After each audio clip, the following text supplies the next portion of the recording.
Thank you, Chairman, and thank you, Minister. I'll be brief because a lot of the areas have been covered. I just want to clarify a couple of issues, if I may. The first is in relation to November 2010 and the Memorandum of Understanding that's agreed with the Troika. And you are being briefed by the IMF at the time as the opposition spokesperson from Fine Gael.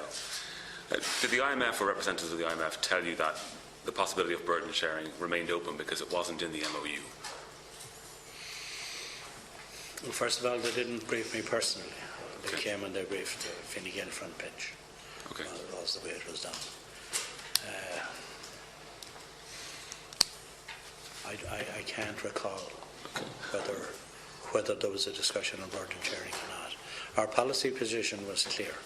We had said all the time that we believed that not only subordinate bands should be cutted, but that senior bands should also be involved in burden sharing, provided that the central bank agreed, was our position.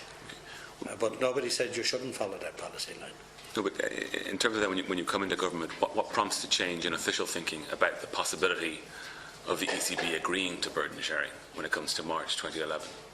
Well, I think we were only 3 weeks in office, so it was driven at that stage by the political side through it was a commitment we made in the election manifesto.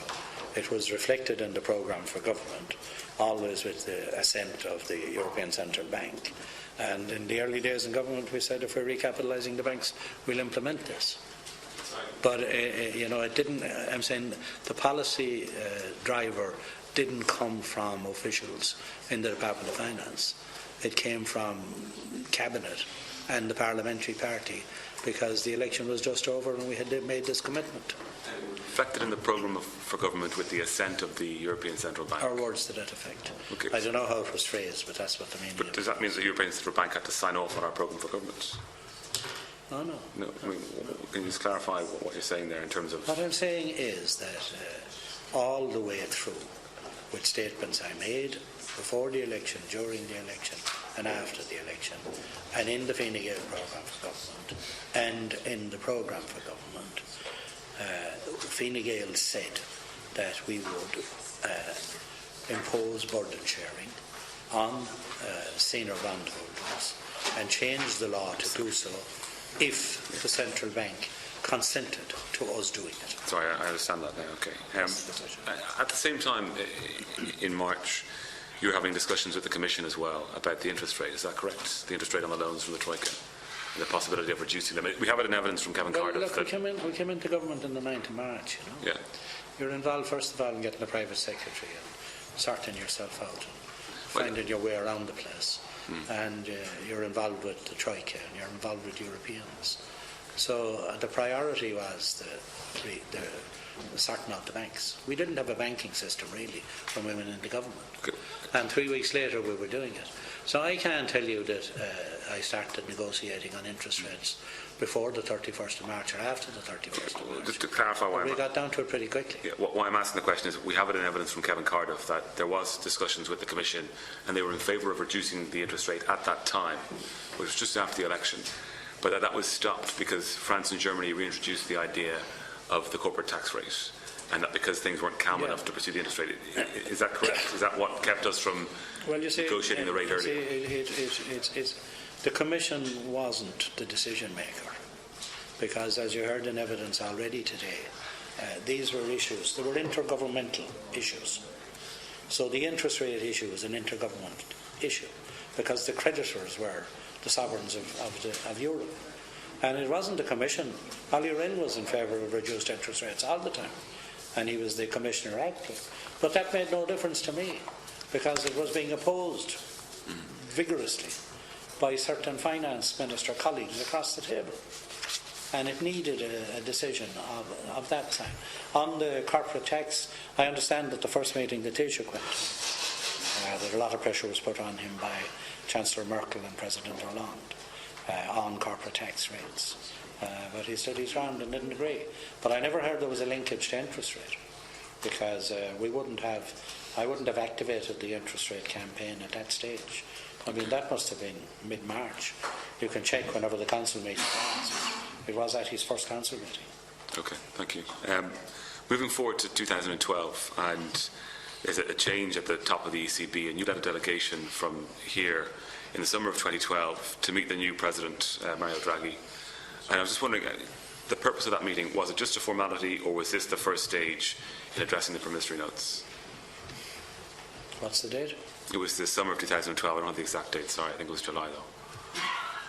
Yeah, it would have been a variety of issues. It would have been interest rates. It would have been promissory notes, certainly at that stage. We'd have started it at that stage. But,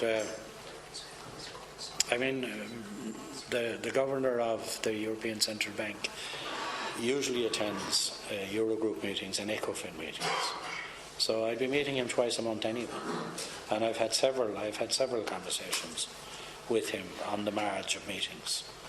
And I'm looking for something, and he's trying to be helpful. I'm sorry we can't do that for you, But he was more amenable to our argument than Mr. Taoiseach was. Okay, so it was a significant change then in terms of the new president coming into the ECB, in terms of what that meant for Ireland being able to achieve what it wanted to achieve with the various different financial measures. That was certainly part of the reason. Another part of the reason was that they were getting to know us in Europe at that stage, and they knew we weren't some kind of bandit government, and that we were going to work the programme if we got it renegotiated. And a level of trust had begun to build up.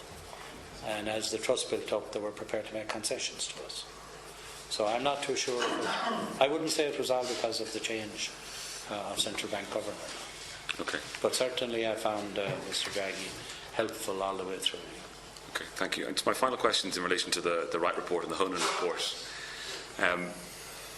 Both reports were negative in different ways about the Department of Finance. And they alluded to a particular type of culture or a lack of rigour in certain areas. Are you worried about the department slipping back from some of the new practices that have been introduced? And I ask this in the context of the evidence from Mr. Ainsley, not talking about anything specific in relation to the IBRC, but just some of the comments that were made about the lack of expertise in the department regarding bank board composition, a lack of banking expertise in the Department of Finance. The authorities are stuck in their old ways. They do not recognise nor understand conflicts of interest. And he was quoting his own CFO in that last comment. When you heard those comments, or when you read about them, did it worry you about what might be happening in the department, or what might have changed after the Wright report was recommended and implemented? No, I read the Wright report.